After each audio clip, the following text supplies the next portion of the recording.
Hello students, NCERT maths class 9th में आप सभी का स्वागत है। आज हम लोग प्रश्नावली 1.5 को स्टार्ट करेंगे और जिसका पहला प्रश्न हमें दिया गया है, बताइए नीचे दी गई संख्याओं में कौन कौन परिमेय है और कौन कौन अपरिमेय है। तो इसके पहले हम परिमेय और अपरिमेय को थोड़ा समझ लेंगे। सबसे पहले बात यदि करें हम परिमेय संख्याओं की, तो परिमेय संख्याएं जैसे कि आप लोगों ने देखा होगा जिन्हें हम p/q के रूप में भी बोलते हैं। p/q यानी कि अंश बटे हर के रूप में रेशनल नंबर कहलाती हैं, जैसे कि 2/5।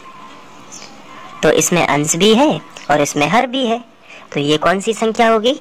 परिमेय संख्या। जैसे कि 1/5, इसमें अंश भी है इसमें हर भी है, तो ये कौन सी संख्या होगी? परिमेय संख्या यानी भिन्न संख्या। इसे हम भिन्न संख्या भी बोलते हैं, परिमेय संख्याएं भी बोलते हैं, p/q वाली संख्याएं भी बोलते हैं, अंश बटे हर वाली संख्याएं भी बोलते हैं, बहुत सारे इनके नाम हैं। तो ये परिमेय संख्या कहलाती हैं। अब इसमें क्या है कि इस तरीके से जितने भी बटे वाली संख्याएं होंगी उन सभी को हम परिमेय संख्या बोलेंगे। अब यहाँ पे जैसे 2 अकेला लिखा है, तो क्या एक परिमेय संख्या है? क्या 0 अकेला लिखा है, तो क्या ये परिमेय संख्या है? तो इसका आंसर है हाँ, ये भी परिमेय संख्याएं हैं। अब आप पूछोगे कि क्यों ये परिमेय संख्या है, ये तो बटे के रूप में लिखी ही नहीं है। तो इसका सीधा सा जवाब ये है कि कोई भी पूर्णांक यदि लिखा हुआ है या कोई अंक लिखा है, इसके बटे में हम 1 कर सकते हैं, इसके भी बटे में 1, यानी कि हर जो है उसका 1 ही होता ही है। तो हो गई ना ये बटे के रूप में।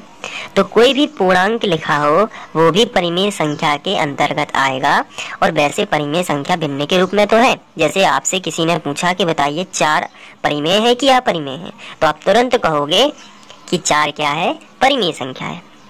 क्यों? क्योंकि 4 के बटे 1 लिख सकते हैं। समझ रहे हैं ना बात को? अगर 3 लिखा है, 3 इस तरीके से लिखा है और आपसे पूछा गया है कि 3 बताइए क्या एक परिमेय संख्या है, तो आप कहोगे हाँ 3 एक परिमेय संख्या है। क्यों? क्योंकि 3 के बटे हम 1 लिख सकते हैं। तो ये होती हैं परिमेय संख्याएं। लेकिन कुछ संख्याएं ऐसी होती हैं जो हम परिमेय नहीं कह सकते, जैसे कि √2, √3, √5। तो ये जो है अपरिमेय संख्याओं में, रूट वाली संख्याएं सभी अपरिमेय संख्या में है। आप एक ट्रिक बनाइए कि जितनी भी करनी वाली संख्याएं हैं वो सभी क्या होंगी? अपरिमेय संख्याएं। लेकिन एक शर्त है कि जैसे अब मैंने बोल दिया कि जितनी भी करनी वाली संख्याएं होंगी वो सभी क्या है? अपरिमेय। तो आप यहाँ पे इस तरीके से जैसे √4 लिखा है तो आप इसको भी अपरिमेय बोल दोगे, लेकिन ये गलत है। तो फिर आप सोचोगे कि अभी तो आपने कहा कि करनी वाली सभी संख्याएं अपरिमेय है, तो फिर हम ये 4 को क्यों नहीं अपरिमेय मान सकते? तो इसका सीधा सा जवाब ये है कि 4 का वर्गमूल 2 होता है। तो कहीं पे 2 लिखा है तो इसके बटे हम 1 लिख सकते हैं, तो ये तो परिमेय संख्या है ना।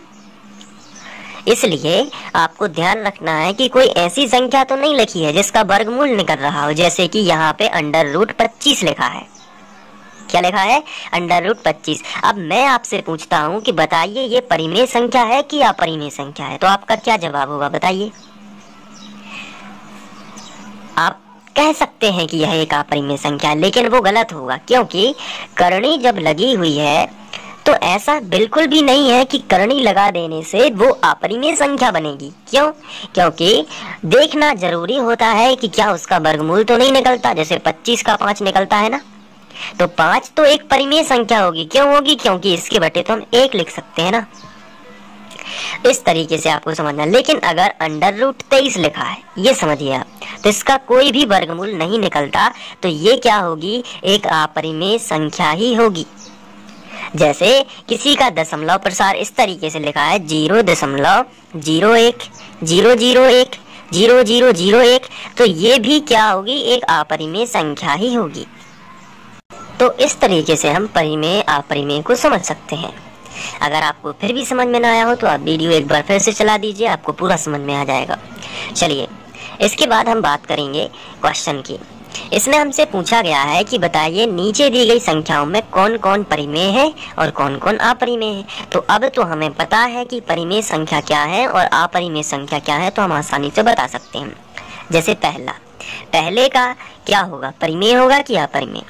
तो आप देखोगे कि ये जो संख्या दी गई है 2 माइनस करणी 5, करणी 5 है, इसका तो वर्गमूल निकलता नहीं है, तो अब ये अपरिमेय है, तो ये पूरी संख्या क्या हो जाएगी, अपरिमेय। इसमें से कोई भी एक करणी नहीं होनी चाहिए जिनका वर्गमूल नहीं निकलता है। तो पहला क्या हो जाएगा, अपरिमेय। क्यों, क्योंकि उसमें √5 है, तो पहली संख्या जो है वो एक अपरिमेय संख्या है। चलिए सेकंड बताइए, सेकंड क्या होगा। इसमें जो दिया गया है उसको ध्यान से देखना है। जैसे कि संख्या हमें दी गई है 3 + √23 माइनस √23। यदि कोष्टक को हटा दें, क्योंकि यहाँ पे माइनस लगा है तो कोष्टक का कोई आवश्यकता नहीं है, तो यहाँ से प्लस का 23 और माइनस का 23 जो अंडर रूट में है वो कैंसिल होगा, तो आपको क्या प्राप्त होने वाला है, तो 3 प्राप्त होगा। तो 3 अब आपको बताना है कि क्या ये परिमेय है कि अपरिमेय। बताइए आप, क्या परिमेय है कि अपरिमेय है। तो सीधा सा आंसर होगा कि यह एक परिमेय है, क्योंकि इसके बटे 1 कर सकते हैं, तो ये p/q के फॉर्म में आ जाएगी। तो दूसरे का आंसर क्या होगा, परिमेय। अब आप कहोगे कि परिमेय कैसे हो गई जब इसमें करणी लगी थी, करणी तो कैंसिल हो गई ना, तो क्या बची, केवल संख्या बची ना, इसलिए ये परिमेय है। चलिए तीसरा देख लेते हैं। तीसरा क्या है, तीसरा दिया गया है 2 करणी 7/7 करणी 7। तो इस तरीके से दिया गया था 2 करणी 7/7 करणी 7। तो करणी 7 यानी √7 और √7 तो कैंसिल हो गया ना, तो क्या बचा 2/7, और 2/7 क्या है, एक परिमेय संख्या है ना, इसलिए तीसरे का आंसर क्या होगा, यह एक परिमेय संख्या है। चलिए चौथा बता देते हैं। चौथा 1/√2। तो अब आपको ये बताना है कि √2 क्या है, तो आंसर है ये तो अपरिमेय है, तो ये पूरी संख्या क्या हो जाएगी फिर, अपरिमेय, क्योंकि इसका तो कोई वो नहीं निकलता वर्गमूल √2 का, तो ये अपरिमेय के अंदर, तो पूरी संख्या क्या हो जाएगी, अपरिमेय। पांचवा बताइए 2π। तो यहाँ पे एक बात और नोटिस करने वाली है कि जो पाई है ये अपरिमेय संख्या है। क्या है ये, अपरिमेय। ध्यान रखना है, पाई जो है अपरिमेय है, क्योंकि जितनी भी अनावसानी आवृत्ति होती हैं वो सभी, या अनावसानी अनावृत्ति है, वो सभी अपरिमेय संख्या है। तो इसका जो मान होता है वो अनावसानी अनावृत्ति होता है, इसलिए हम जो पाई का मान बहुत ज़्यादा होता है दशमलव के बाद, तो ये अशांत दशमलव जैसा है समझ लीजिए, तो अपरिमेय संख्या, इसलिए ये क्या है, ये भी पाई जब भी देखे आपको तो वो अपरिमेय संख्या के अंतर्गत ही आएगा, इस तरीके से। तो आपको ये परिमेय अपरिमेय कर लेना है, और कैसे करना है, क्या इसकी परिभाषाएं हैं, क्या मतलब कैसे करना है, ये मैंने आपको बता भी दिया है, तो आप इसको आसानी से कर पाएंगे। उम्मीद है कि आप इसे नोट कर लेंगे। Thank you.